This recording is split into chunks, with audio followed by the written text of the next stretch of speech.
നമസ്കാരം ശ്രീലെ. നമസ്തേ പ്രശാന്ത്. ശ്രീലെ, കഴിഞ്ഞ ദിവസം നമ്മുടെ ബി.ജെ.പി. സംസ്ഥാന കാര്യാലയത്തിൽ മാരാർജി ഭവനിൽ ഒരു യോഗം നടന്നു. ബി.ജെ.പി. സംസ്ഥാന ഭാരവാഹികളുടെ യോഗമാണെന്നാണ് പുറത്ത് പറയുന്നത്. പക്ഷേ അതിൽ എല്ലാ ഭാരവാഹികളും പങ്കെടുത്തില്ല. കുറച്ചുപേരെ ഒഴിവാക്കിയിരുന്നു. ഒരു ഒരു കോർ കമ്മിറ്റി പോലെ ഒരു ഭാഗികമായ ഭാരവാഹി യോഗം എന്ന് വേണമെങ്കിൽ പറയാം. പൂർണ്ണ ഭാരവാഹി യോഗമല്ല നടന്നത്. എന്താണ് ഇങ്ങനെ ഒരു യോഗം ചേരാനുള്ള കാരണം? ആ യോഗത്തിൽ എന്തെങ്കിലും കടുത്ത തീരുമാനങ്ങൾ എന്തെങ്കിലും എടുത്തിട്ടുണ്ടോ? പ്രശാന്ത്, ഞാൻ മനസ്സിലാക്കുന്നത് ഈ രാജീവ് ചന്ദ്രശേഖർ സംസ്ഥാന അധ്യക്ഷനായി വന്നതിന് ശേഷം ബി.ജെ.പി. ഒരു കോർപ്പറേറ്റ് മോഡലിലാണ് പലപ്പോഴും ഭാരവാഹി യോഗങ്ങളൊക്കെ വിളിക്കാറുള്ളതെന്നാണ് ഞാൻ മനസ്സിലാക്കിയിട്ടുള്ളത്. ഇതിനു മുമ്പും ഇത്തരത്തിൽ പല ഭാരവാഹി യോഗങ്ങൾ ഇങ്ങനെ ഗ്രൂപ്പ് തിരിഞ്ഞ് വിളിച്ചതായിട്ടും നമുക്കറിയാം. തെരഞ്ഞെടുപ്പ് കഴിഞ്ഞും ഈ ഓരോ പൂർണ്ണമായ ഒരു എൻ.ഡി.എ യോഗമല്ലാതെ കുറച്ച് ആൾക്കാരെ ഓരോ വിഭാഗത്തിനെ ഒരുമിച്ച് ചേർത്ത് വെച്ചാണ് അദ്ദേഹം അത്തരത്തിലൊരു മീറ്റിംഗ് നടത്തും. ഒരുപക്ഷെ അദ്ദേഹത്തിന്റെ പരിചയക്കുറവോ, രാഷ്ട്രീയത്തിൽ ഇങ്ങനെ പാടില്ല, ഒരുമിച്ച് എല്ലാവരെയും വിളിക്കണം, അല്ലെങ്കിൽ അത്തരത്തിലുള്ള കോർ കമ്മിറ്റി ഒരുമിച്ചാണ് ചേരേണ്ടതെന്നുള്ള ഒരു കാര്യം കൊണ്ടോ മറ്റേതെങ്കിലും കാരണങ്ങൾ കൊണ്ടോ ആകാം എന്നാണ് എന്റെ ഒരു നിഗമനം. ഇവിടെ പറയപ്പെടുന്നത്, ഉയരുന്ന ആരോപണം വരുന്നത് ഈ യോഗത്തിലേക്ക് ബി.ജെ.പിയുടെ മാറ്റി നിർത്തപ്പെട്ട സംസ്ഥാന സെക്രട്ടറി, കാരണം അവർ മാധ്യമങ്ങൾക്ക് മുന്നിൽ വന്ന് അവരിപ്പോഴും പാർട്ടിയിൽ ഉണ്ട് എന്ന തരത്തിലാണ് കഴിഞ്ഞ ദിവസങ്ങളിൽ പരാതി കൊടുത്തത്. അതായത് പാർട്ടിയെ വെരുട്ടി എങ്ങനെങ്കിലും അതിനകത്ത് കയറുക എന്ന തന്ത്രമാണെന്നാണ് മനസ്സിലാക്കാൻ സാധിക്കുന്നത്. ഏതായാലും ഒരു സ്ത്രീക്ക് മാത്രമായി അങ്ങനെ പാർട്ടിയിൽ ബാർഗെയിൻ ചെയ്ത് നിൽക്കാൻ കഴിയില്ല എന്നുള്ളത് ഏത് കോമൺ സെൻസ് ഉള്ള ആൾക്കാർക്കും മനസ്സിലാവുന്ന കാര്യമാണ്. ഇവിടെ ഞാൻ മനസ്സിലാക്കുന്നത് ഈ ഈ വിഷയവുമായി ബന്ധപ്പെട്ട് പിടിക്കപ്പെട്ടത് ഇവരാണെങ്കിലും ബാക്കിയുള്ള ഇവര് ഈ അക്കൗണ്ട് ത്രൂവും പെട്ടെന്ന് കാറ് വാങ്ങി ഇവരുടെ അമിതാവേശം കൊണ്ട് ഇവരാണ് കൃത്യമായ തെളിവുകളോടെ പിടിക്കപ്പെട്ടത്. അതുപോലെ തന്നെ നമുക്കറിയാം, പൂന്തുറ ശ്രീകുമാർ എന്ന് പറയുന്ന ഒരു സംസ്ഥാന സെക്രട്ടറി ഉണ്ട്. 40 ലക്ഷം രൂപ അയാൾ ബാങ്കിൽ അടച്ചിട്ടുണ്ട്. പക്ഷെ അയാളെ നമുക്ക് ഡയറക്റ്റ് കണക്ട് ചെയ്യാൻ പറ്റാത്ത, അയാൾ മറ്റൊരാളുടെ പേരിൽ മറ്റു മൂന്ന് ആൾക്കാരുടെ പേരിലെടുത്ത വായ്പകളായിരുന്നു. അവരെ കൊണ്ടാണ് അടച്ച് സെറ്റിൽ ചെയ്യിപ്പിച്ചിട്ടുള്ളത്. അപ്പൊ തീർച്ചയായിട്ടും ആ 3 പേർക്ക് പണം കിട്ടിയ മാർഗം അവർ പറയാണ് പൂന്തറ ശ്രീകുമാർ അല്ല തന്നെന്ന് പറഞ്ഞാൽ അതിനകത്ത് ഡയറക്റ്റ് പൂന്തറ ശ്രീകുമാറിനെ കണക്ട് ചെയ്യാൻ പറ്റില്ല. പക്ഷെ എങ്കിലും പൂന്തറ ശ്രീകുമാർ ഈ അരേ സമാജത്തിന്റെ ആളാണ്. അപ്പൊ അവർക്ക് കൊടുക്കാനാണ് എന്ന് പറഞ്ഞുകൊണ്ട് 2 കോടിയിലധികം രൂപ ബി.ജെ.പിയുടെ നേതൃത്വത്തിൽ നിന്ന് വോട്ട് പർച്ചേസ് ചെയ്യാനാണെന്ന് പറഞ്ഞ് വാങ്ങിച്ചിട്ടുണ്ട് എന്നാണ് മനസ്സിലാക്കുന്നത്. അതൊന്നും എത്തേണ്ടടുത്ത് എത്തിയിട്ടില്ല എന്ന തരത്തിലും വാർത്ത വരുന്നുണ്ട്. അതുപോലെ തന്നെ ഇതിൽ ഏറ്റവും പ്രധാനമായി ഈ കൃത്യത്തിനെല്ലാം ചുക്കാൻ പിടിച്ചിട്ടുള്ളത് സംസ്ഥാന ജനറൽ സെക്രട്ടറിയായ സംഘടനാ ചുമതലയുള്ള എസ് സുരേഷ് ആണെന്ന കാര്യം എല്ലാവർക്കും അറിയാം. പക്ഷെ എസ് സുരേഷ് അടക്കമുള്ളവർ, ഞാൻ ഇപ്പൊ ചോദിക്കുന്നത്, ഇപ്പൊ പറഞ്ഞു വരുന്നത് അല്ലെങ്കിൽ കേൾക്കുന്ന വാർത്തകൾ, ഈ മാറ്റി നിർത്തപ്പെട്ട സംസ്ഥാന സെക്രട്ടറി സംസ്ഥാന ഭാരവാഹി യോഗം വിളിച്ചാൽ അവിടേക്ക് വരും എന്ന തരത്തിലുള്ള ഒരു പ്രശ്നമുള്ളത് കൊണ്ടാണ് രാജീവ് ചന്ദ്രശേഖർ ഇങ്ങനെ യോഗം വിളിച്ചതെന്നാണ്. ഞാൻ ചോദിക്കട്ടെ, ബി.ജെ.പിയിൽ ഇന്നും ഇന്നലെയുമല്ല, ഇതിലും പ്രഗത്ഭരായ എത്രയോ ആൾക്കാരെ പുറത്താക്കിയിട്ടുണ്ട്. ആലോചിച്ച് നോക്കണം. തൃശ്ശൂര് ശ്രീശൻ അടിയാട്ട് എന്ന് പറയുന്ന ഒരു കാലത്ത് ഏറ്റവും പ്രഗത്ഭനായിരുന്ന ഒരു ജില്ലാ അധ്യക്ഷനായിരുന്നു അദ്ദേഹം. ഇന്നും വിളിച്ചാൽ ഒരു 100 പേർ അദ്ദേഹത്തോടൊപ്പം ഏത് സമയത്തും ഇറങ്ങിച്ചെല്ലാൻ തയ്യാറായിട്ടുണ്ട്. ഇത്രയും വർഷങ്ങൾക്ക് ശേഷം, 15-20 വർഷങ്ങൾക്ക് ശേഷവും, പാർട്ടി വിട്ട ശേഷവും. അപ്പോൾ അത്തരത്തിലുള്ള പ്രഗത്ഭരായ ആൾക്കാർ പോലും ഇത്തരത്തിലുള്ള നടപടികൾ ഉണ്ടാകുമ്പോൾ മാറ്റി നിർത്തപ്പെടുന്നിടത്ത് എങ്ങനെയാണ് ഒരു സംസ്ഥാന സെക്രട്ടറി ഇങ്ങനെ ഭീഷണിപ്പെടുത്തി നിലനിർത്താൻ ശ്രമിക്കുന്നത് എന്നുള്ള ചോദ്യം ന്യായമായിട്ടും ഉന്നയിക്കേണ്ടതാണ്. യഥാർത്ഥത്തിൽ ഭീഷണി ഒരു പക്ഷേ രാജീവ് ചന്ദ്രശേഖറിനോടാവില്ല. ഈ പറയപ്പെടുന്ന ആൾക്കാരെല്ലാം ഇവർ ഭീഷണിപ്പെടുത്തുന്നുണ്ടോ എന്ന് അറിയില്ല.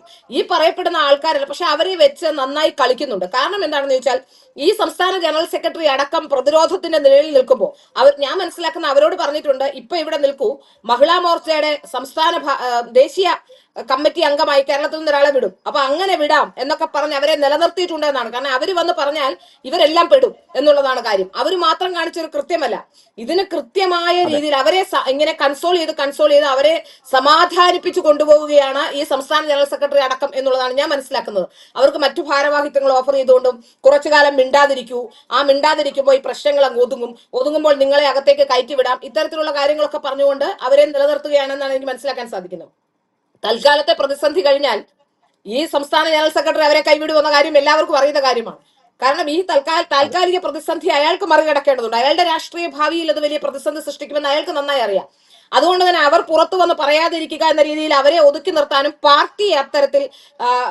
പാർട്ടിയിലേക്ക് അത്തരത്തിലുള്ള പ്രശ്നങ്ങൾ വരും എന്ന തരത്തിൽ ഭീതി ഉയർത്തി നിർത്തേണ്ടതും ഇവിടുത്തെ സംസ്ഥാന ജനറൽ സെക്രട്ടറിയുടെ ആവശ്യമാണ്.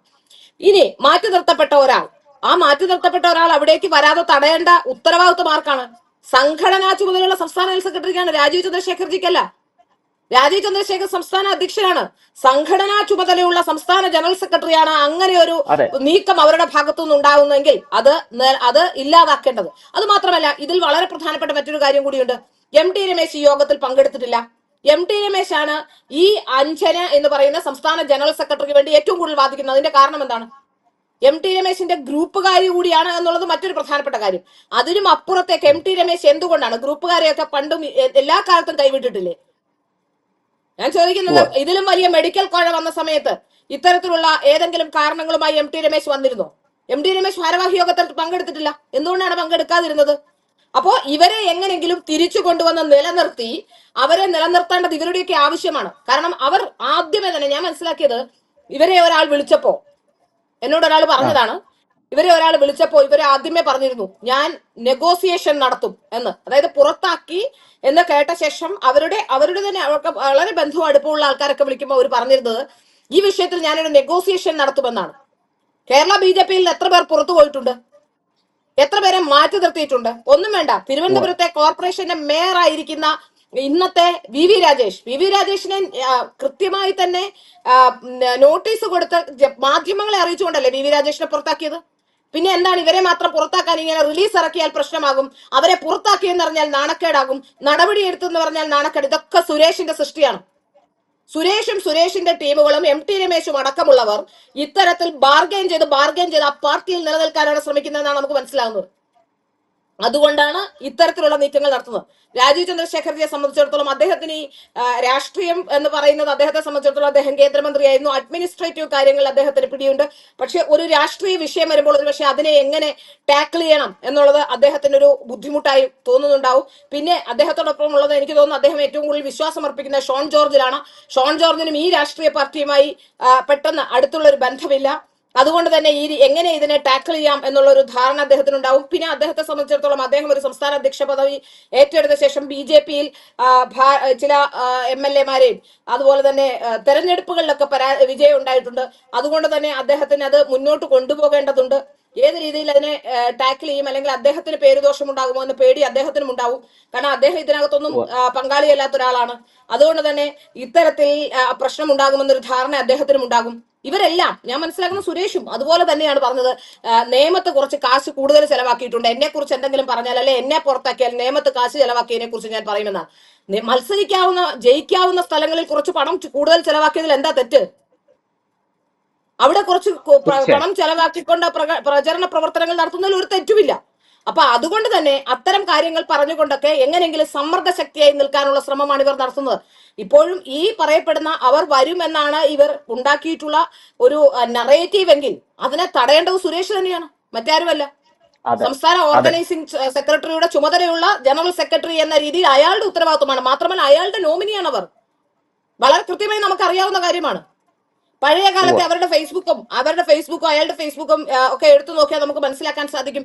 ആ ഫേസ്ബുക്കുകളിലെല്ലാം അവരുടെ എല്ലാ കാലഘട്ടത്തിലും ഏതാണ്ട് ഒരു 2014 മുതൽ ഇവർ എല്ലാം തമ്മിലുള്ള ബന്ധങ്ങൾ വെളിവാക്കുന്ന നിരവധി ഫോട്ടോകളും ഒക്കെ ആ ഫേസ്ബുക്കിലും ഒക്കെ ഉണ്ട്. അപ്പൊ അവരുടെ അദ്ദേഹത്തിന്റെ നോമിനിയായി തന്നെ എസ് സുരേഷിന്റെ നോമിനിയായി തന്നെ വന്നിട്ടുള്ള അഞ്ജനയെ ഏതെങ്കിലും പ്രശ്നമുണ്ടെങ്കിൽ തടഞ്ഞു നിർത്തേണ്ടത് ആരുടെ ആവശ്യമാണ്? എസ് സുരേഷിന്റെ ആവശ്യമാണ്. എസ് സുരേഷാണ് അത് ചെയ്യേണ്ടത്. കാരണം അതിന്റെ ഉത്തരവാദിത്വം എസ് സുരേഷിനാണ്. അതുകൊണ്ട് അവർ വന്നിട്ടുണ്ടെങ്കിൽ എസ് സുരേഷിനെയാണ് ആദ്യം പുറത്താക്കേണ്ടത്. അതാണ് BJP ചെയ്യേണ്ടത്. ഇതിൽ യാതൊരു തരത്തിൽ BJP-യിലെ അണികളുടെ ഇടയിൽ ആലോചിച്ച് നോക്കും. അണികൾക്കൊരു മരവിപ്പാണ്. ഈ പറയപ്പെടുന്ന ജന്തർ മന്ദറിലെ സമരം ഉണ്ടായപ്പോ എത്ര പേരാണ് പുറത്തേക്ക് വന്നത്? എത്ര ആൾക്കാരാണ് എന്തെങ്കിലും ഒരു കാര്യം സോഷ്യൽ മീഡിയയിലും പങ്കുവെച്ച് അതിന് പ്രതിരോധം തീർക്കാൻ വന്നത്? ഏതെങ്കിലും ഒരു രാഷ്ട്രീയ വിഷയത്തിൽ ഇന്ന് സോഷ്യൽ മീഡിയയിലും അല്ലാതെയും ആരെങ്കിലും BJP അണികൾ എഴുതുന്നുണ്ട്? ഇന്നിപ്പോ ചിലപ്പോ സുരേഷിന്റെ റിലീസ് ഇറക്കുമായിരിക്കും, എനിക്കറിയത്തില്ല.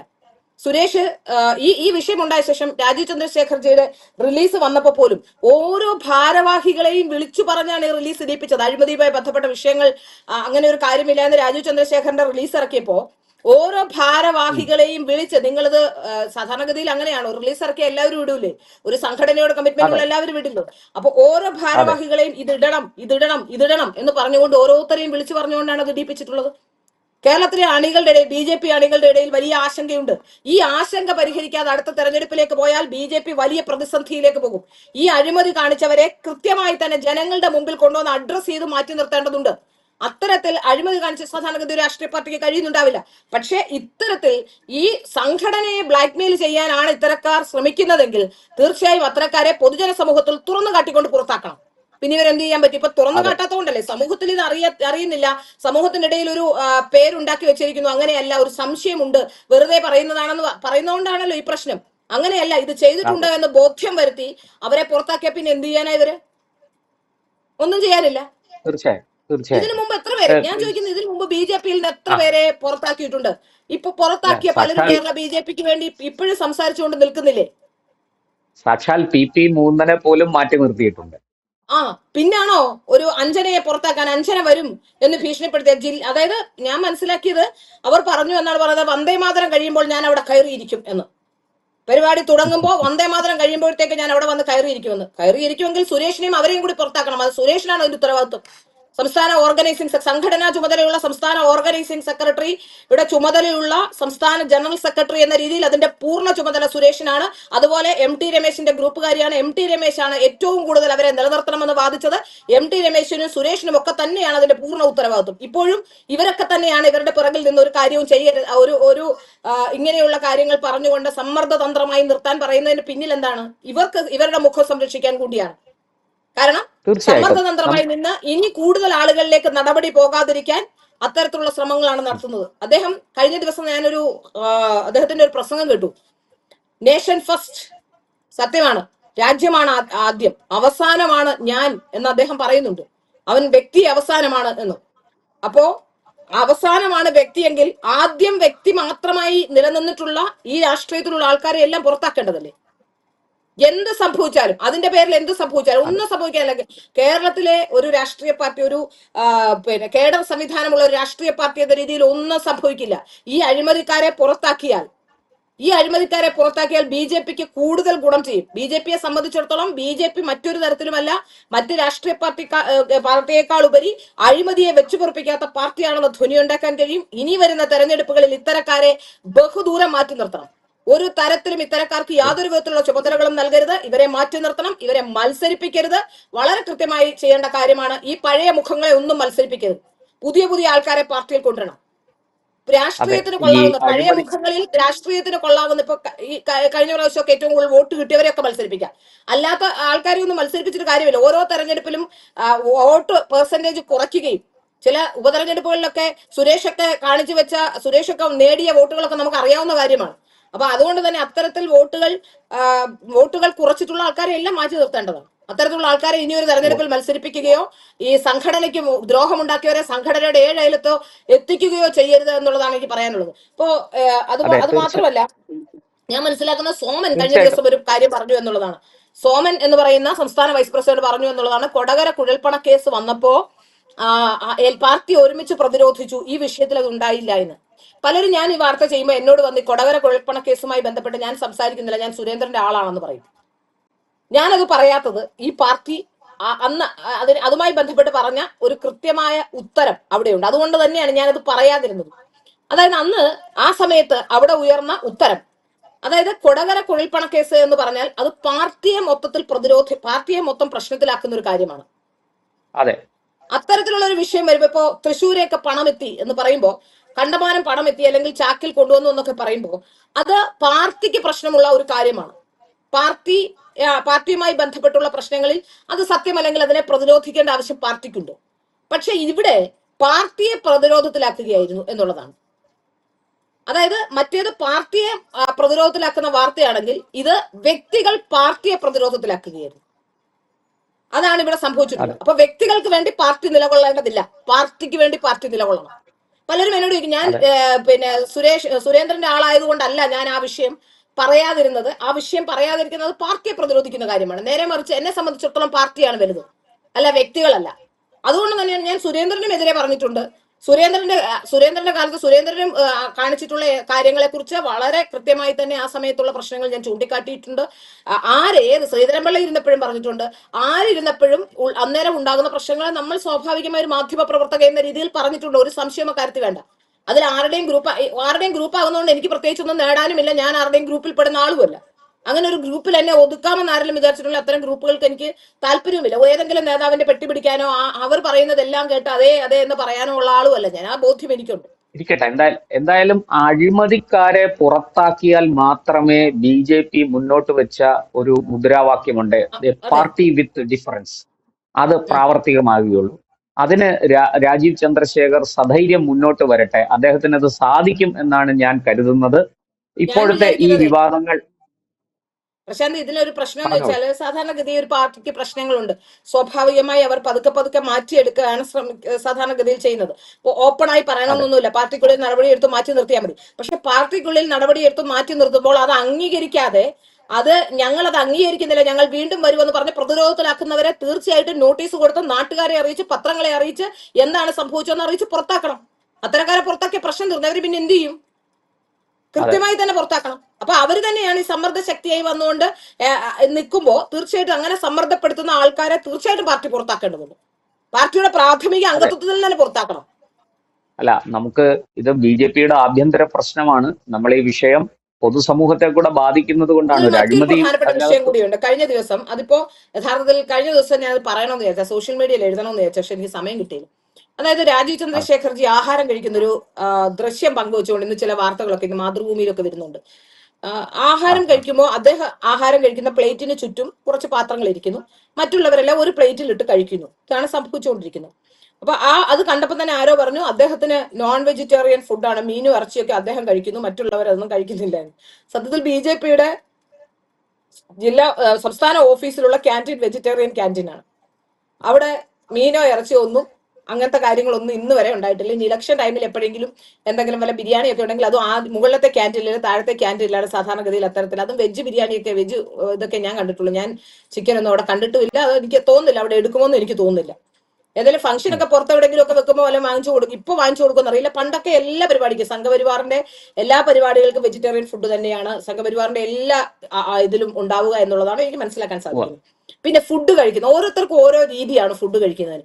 എന്നെ സംബന്ധിച്ച് എനിക്ക് എല്ലാം കൂടി ഒരു പാത്രത്തിലിട്ട് കഴിക്കുന്നത് ഇച്ചിരി ബുദ്ധിമുട്ടുള്ള ആളാണ് ഞാൻ. ചോറ് കഴിക്കുമ്പോൾ അത് പ്രത്യേകിച്ച് ഒന്ന് എല്ലാം കൂട്ടിത്തൊടാതൊക്കെ മാറ്റി വെച്ച് ഒരു സൈഡ് ഭാഗിച്ച് ഒരു സൈഡിൽ കറി ഒഴിച്ച് ആ കറി കഴിച്ചു കഴിഞ്ഞാൽ അടുത്ത അങ്ങനെയൊക്കെ ഞാൻ കഴിക്കുന്നു. ഓരോരുത്തർക്കും ഓരോ രീതിയുണ്ട്. ചിലരെ ഒരു പാത്രം എടുത്ത് ഉം. അവിടെ ആരും പറയുന്നില്ല നിങ്ങൾ പാത്രം എടുക്കരുതെന്നോ. ഞാൻ അവിടെ പോയിട്ടുള്ള ആ ക്യാൻറ്റീനിൽ നിന്ന് കഴിച്ചിട്ടുള്ള ഒരാളാണ്. അവിടെ ഏതെങ്കിലും പാത്രം എടുക്കരുതെന്നോ പാത്രത്തിൽ കറി എടുക്കരുതെന്നോ ഒന്നും ആരും പറയാറില്ല. ഇപ്പൊ രാജീവ് ചന്ദ്രശേഖർജി വരുമ്പോൾ എനിക്ക് തോന്നുന്നു ഈ ക്യാൻറ്റീനിലുള്ള സാധാരണഗതിയിൽ ഈ പുറത്തുനിന്നുള്ള ആൾക്കാരൊക്കെ വരികയൊക്കെ ചെയ്യുമ്പോൾ ദേശീയ നേതൃത്വത്തിൽ ആൾക്കാരൊക്കെ വരുമ്പോൾ സാധാരണഗതിയിൽ ചോറൊക്കെ എടുത്തുകൊണ്ട് ഈ ക്യാൻറ്റീനിലുള്ളവർ അവിടെ കൊണ്ട് കൊടുക്കുക, ബാക്കിയുള്ളവർ അവിടെ ക്യൂ നിന്ന് എടുക്കുകയും ചിലർക്ക് അവിടെ കൊണ്ട് കൊടുക്കുകയും ചെയ്യും. അത് മറ്റൊന്നും ഉവ്വ. കൊണ്ടല്ല, ഈ തിരക്കുള്ളവർ വരികയും ചില ആൾക്കാർ വരികയൊക്കെ ചെയ്യുമ്പോൾ ഉണ്ടാവുന്നതാണ് ഒരു പ്രിഫറൻസ് ചിലപ്പോൾ ഉണ്ടാവും. അപ്പൊ അങ്ങനെ കൊണ്ട് ഈ ക്യാൻറ്റീനിലുള്ളവർ കൊണ്ട കൊടുക്കുമ്പോൾ അവരായിരിക്കും ഈ പാത്രത്തിലൊക്കെ വെച്ചു കൊടുത്തിട്ടുണ്ടാവുക. അല്ലെ രാജീവ് ചന്ദ്രശേഖർ എനിക്ക് അവർക്ക് കൊടുക്കുന്ന പോലെ അല്ല എനിക്ക് വേറെ പാത്രത്തിൽ തരണം, ഞാൻ ആ പാത്രത്തിലെ അങ്ങനെയൊന്നും പറയുന്ന ആളുമല്ല. അത്തരത്തിലൊരു കാര്യം ഇതൊക്കെ വെറും ഞാൻ അല്ല, പറയുന്നത് ഈ ഇത്തരം വിഷയത്തിന്റെ നിസ്സാര ഗൗരവം ചോർത്തുന്നത്. കാര്യങ്ങളൊക്കെ ഇങ്ങനെ വിവാദമാക്കാൻ നമ്മുടെ കേരളത്തിലെ മാധ്യമങ്ങൾക്ക് വേറെ പണിയൊന്നുമില്ലേ? ഒരു ഇവിടെ പണിയുണ്ട് ഇത്ര സത്യം. അത്തരത്തിലുള്ള എന്തെല്ലാം ജനകീയ കാര്യങ്ങളൊക്കെ പറയുമ്പോൾ പ്രശ്നങ്ങൾ, പി എസ് സി റാങ്ക് ലിസ്റ്റിനകത്ത് വന്നിരിക്കുന്ന ക്രമക്കേട് ഉൾപ്പെടെ എന്തൊക്കെ പിന്നെ ക്രമക്കേടുകളും എന്തൊക്കെ രാജ്യത്തെ ബാധിക്കുന്ന നാട്ടുകാരെ ബാധിക്കുന്ന ജനകീയ വിഷയങ്ങളുമാണ് ഉള്ളത്. അതൊന്നും ചർച്ച ചെയ്യാൻ അവർക്ക് സമയമില്ല. രാജീവ് ചന്ദ്രശേഖർ എങ്ങനെ ആഹാരം കഴിച്ചു എന്നുള്ളതാണ് അവരുടെ ചോദ്യം. വല്ലാത്ത ഒരു ഒരു സത്യം അത് ഒരു മാധ്യമ വിഷയത്തിന്റെ ഗൗരവം പ്രവർത്തനം കുറയ്ക്കുകയാണ്. തന്നെ. ഇത്തരത്തിലുള്ള അതെ സില്ലി വിഷയങ്ങളൊക്കെ ഉന്നയിച്ചുകൊണ്ട് അത് വിഷയത്തിന്റെ ഗൗരവം കുറയ്ക്കുകയാണ്. യഥാർത്ഥത്തിൽ കുറയ്ക്കുകയാണ്. അതല്ല അല്ല, യഥാർത്ഥത്തിൽ പ്രശ്നം ഇതൊക്കെ അതല്ല. ചില പ്രശ്നം അജണ്ടകളാണ്, ചില ഹിഡൻ അജണ്ടകളാണ്. എന്തായാലും അതെ അതെ അതെ ഞാനിത് അവസാനിപ്പിക്കുമ്പോൾ ഒരു കാര്യം പറഞ്ഞ് നമുക്ക് അവസാനിപ്പിക്കാം. അഴിമതിക്കാരെ തീർച്ചയായിട്ടും മാറ്റി നിർത്തുക, അവർക്കെതിരെ അന്വേഷണം കൃത്യമായിട്ട് നടത്തി അവർ കുറ്റക്കാരാണെങ്കിൽ അവരെ ഭാരവാഹിത്വത്തിൽ നിന്ന് ഒഴിവാക്കുക. ഇതാണ് ഏത് പാർട്ടിയും ചെയ്യേണ്ടത്. BJPയും അങ്ങനെ തന്നെ ചെയ്യുമെന്ന് നമുക്ക് കരുതാം. അപ്പോൾ മാത്രമേ BJPയുടെ ആ മുദ്രാവാക്യം, എ പാർട്ടി വിത്ത് ഡിഫറൻസ് എന്നുള്ള ആ മുദ്രാവാക്യം അന്വർത്ഥമാവുകയുള്ളൂ. നന്ദി, നമസ്കാരം.